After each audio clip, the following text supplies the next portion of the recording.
Bismillahirrahmanirrahim. Assalamualaikum warahmatullahi wabarakatuh.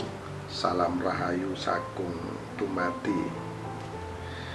Sahabat Kitro Pamungkas dimanapun Anda berada, syukur kita panjatkan kehadiran Allah Subhanahu wa Ta'ala. Kita sudah diberikan nikmat sehat, yaitu nikmat yang sangat luar biasa, karena dengan nikmat sehat kita bisa menjalankan segala aktivitas kita sesuai dengan bidang dan profesi kita masing-masing. Dan semoga teman-teman selalu dimudahkan segala urusannya, segala kegiatan-kegiatannya yang positif. Mudah-mudahan mendapatkan hasil yang maksimal, hasil yang luar biasa, dan dilimpahkan rezeki yang sangat luar biasa untuk teman-teman. Terima kasih yang sudah subscribe, dan jangan lupa tekan tanda lonceng dan komentarnya yang sifatnya membangun, komentarnya sifatnya memberikan masukan atau ide teman-teman. Banyak sekali komentar-komentar yang positif yang memberikan banyak ide buat saya untuk terus berkarya, terus memajukan channel ini dan untuk berbagi informasi. Terima kasih banyak. Dan manusia adalah ciptaan Allah, jin, setan, dan isi alam ini juga ciptaan Allah, sehingga sama-sama ciptaan Allah tentunya tidak bisa kita menyalahkan sesama ciptaan Allah, teman-teman. Kita menyalahkan orang lain sebetulnya tidak bisa, teman-teman, karena kebenaran itu hanya milik Allah Subhanahu wa Ta'ala. Dan Allah sendiri sudah mengutus 2 malaikat, Raqib dan Atid, untuk mencatat kesalahan dan kebaikan kita. Jadi ada komentar yang menyalahkan, yaitu silakan saja, mungkin teman-teman nggak paham bahwa sesama manusia itu tidak ada yang bisa saling menyalahkan, karena pengadilan yang sebenarnya adalah milik Allah Subhanahu wa Ta'ala.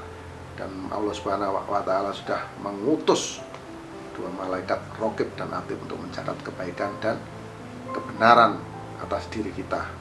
Nah, ini nggak perlu, jadi kita nggak perlu menyalahkan orang lain, karena kita sendiri belum tentu benar adanya, itu teman-teman. Nah, itulah pandangan saya tentang sesama kita manusia. Kita hanya bisa bertukar pikiran. Biarlah yang salah Allah yang menghakimi, dan biarlah kebenaran Allah yang memberi ganjaran. Kalau saya bersikap demikian saja, ya karena itu tadi kita kembali kepada Allah sudah mengutus 2 malaikat yang akan mencatat kebaikan dan keburukan kita nih, teman-teman. Nah, kali ini saya akan menerawang, saya akan melihat sahabat kita yang lahir pada hari Jumat Pon. Nah, yang lahir pada hari Jumat Pon ini watak dan sifatnya bagaimana ini? Jadi yang lahir pada hari Jumat Pon ini, dia ini orangnya banyak akal, namun dia pendendam. Itulah, teman-teman. Jadi kalau kita punya sahabat atau teman yang lahir pada hari Jumat Pon itu wataknya seperti itu. Dia akalnya banyak. Dia juga bisa menjadi orang yang sukses nih, teman-teman, karena memang banyak akal dan strategi dan taktik. Namun hati-hati, dia orangnya pendendam. Makanya kita harus hati-hati kalau bicara. Kalau nggak perlu ya kita nggak usah terlalu banyak bicara. Kalau dia tanya aja baru kita bisa memberikan mungkin masukan atau nasihat. Kalau tidak, orangnya ini susah, teman-teman, karena dia sendiri ini banyak akal dan orangnya pendendam. Kalau tersinggung dia mudah dendam. Kalau kita sudah lihat wataknya seperti itu, yang lahir pada hari Jumat Pon, maka kita akan lihat bagaimana hokinya, rezekinya bagaimana nih yang lahir pada hari Jumat Pon. Nah ini, teman-teman, saat dia masih berusia kurang lebih 7 tahun, nah, dia mendapatkan kesenangan yang luar biasa. Dia mendapatkan support keuangan dari orang tuanya luar biasa. Dengan kata lain, dia dimanja.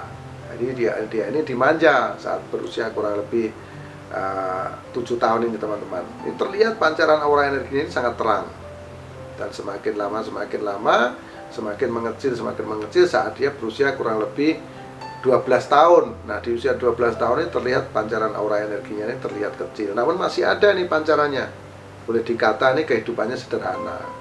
Semakin lama dia bertambah usia, berusia kurang lebih 18 tahun, usia remaja, dia terlihat gelap pancaran energinya ini, menandakan dia mendapatkan masalah yang rumit dan masalah yang berat ini menimpa teman kita yang lahir pada hari Jumat Pon. Nah, di usia 18 ini masa yang berat bagi dia.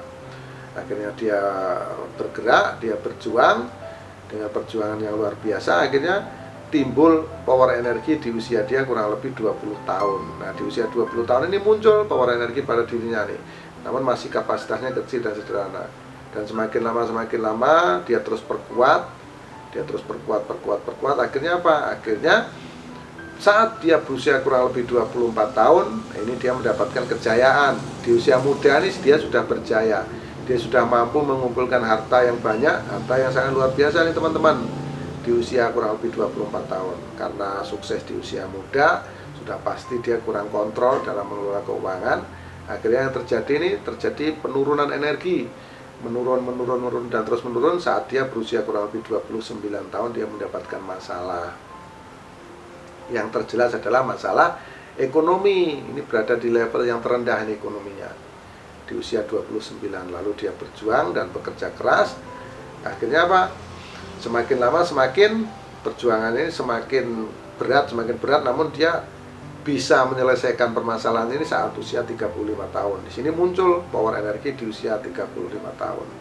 Dan kemunculan energi ini akhirnya membuat dia hati-hati. Teman kita ini yang lahir pada hari Jumat Pon ini mendapatkan energi baru atau pancaran energinya muncul di usia 36, dia menjadi lebih hati-hati karena pola pikirnya kan menjadi lebih matang ya. Dia lebih hati-hati dengan langkahnya, dengan kinerjanya. Akhirnya di sini karena kehati-hatian ini menjadikan monoton atas apa yang dia kerjakan, tidak ada peningkatan karena dia takut untuk berspekulasi. Akhirnya sahabat. Nah, dengan watak dia yang tadi kita sebutkan, dia banyak akal, akhirnya dia terus berjuang dengan akalnya, dia gunakan semakin lama di usia dia 42, 43, 44 nih, 45, 46 ini semakin naik dan puncaknya di usia 47 tahun dia mendapatkan kejayaan dan kesuksesan yang luar biasa. Di sini terpancar sangat terang benderang power energi yang dimiliki oleh sahabat kita yang lahir pada hari Jumat Pon di usia 47 tahun. Ini sangat hebat nih teman-teman. Dia sukses di usia 47 tahun ya, ini berkat kematangan dan pola pikir dia. Akhirnya dia menjadi sukses kembali dengan kerja dan usaha dia yang luar biasa di usia 47 tahun sukses. Dan ini sangat panjang nih kesuksesannya nih yang terlihat teman-teman. Pancaran aura energinya terang benderang ini sangat lama. Dan semakin lama di usia dia kurang lebih 53 tahun di sini mulai menurun aura energinya. Mungkin dia uangnya untuk investasi ya, beli tanah dan lain-lain. Makanya investasi barang tidak bergerak ini menjadikan bisnisnya ini perputarannya tidak lancar atau perputarannya tidak cepat. Akhirnya menjadi menurun nih aura energinya. Pendapatan keuangannya menurun di usia 53, 54, 55 menurun dan terus menurun. Dan bersiap-siaplah kepada teman-teman sahabat yang lahir pada hari Jumat Pon, karena saat Anda berusia kurang lebih 59 tahun Anda akan mendapatkan masalah yang berat dan masalah yang rumit menimpa Anda. Demikian penerawangan saya pada teman kita yang lahir pada hari Jumat Pon. Semoga ini cocok, dan mohon maaf apabila ada kesalahan, karena kesalahan adalah memang mutlak milik manusia, termasuk saya Truno Pamungkas, dan kebenaran hanya milik Allah Subhanahu wa Ta'ala. Saya akhiri, salam wabillahi taufiq wal hidayah. Wassalamualaikum warahmatullahi wabarakatuh. Salam rahayu sagung dumadi, salam persahabatan sedunia dari saya Truno Pamungkas.